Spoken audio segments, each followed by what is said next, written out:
শুভ দুপুর বন্ধুরা, টেবিলে দেখো খাওয়ার নিয়ে চলে এসেছি। আর আমরা কিন্তু এখনও কেউ খেতে বসিনি। আর এই যে শাশুড়িকে খেতে দিয়েছি।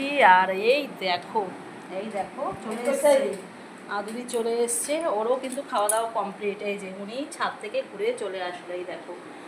আর এখনও টেবিলে কেউ আসেনি, হাজব্যান্ডও খেতে আসেনি, ছেলেও খেতে আসেনি।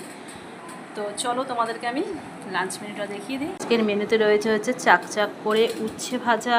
আর এই দেখো, এটা হচ্ছে সেই গাছের পুঁই শাক, একদিন লাগিয়ে কদিন খেয়ে নিলাম গাছের পুঁই শাক। আর এই দেখো, এটা হচ্ছে গাছের লেবু পাতা দিয়ে কিন্তু করেছি, দেখো ছোলার ডাল করেছি। আর গাছের দেখো কোনো কিছু দিয়ে মানে বাড়িতে হলে সেটা বিনা সারে, তাই না? বাজার থেকে যেগুলো আমরা কিনে খাই সেগুলো তো সার দেওয়া থাকে।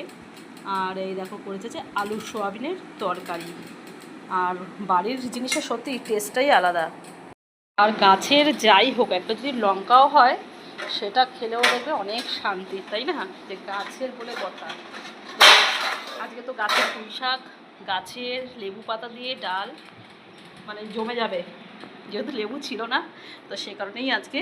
আর ঘরে এরকম দেখবে লেবু না থাকলেও কিন্তু ঠেকা বেঠাকা এরকম থাকলে কিন্তু ভালোই কাজ চালানো যায়, তাই না?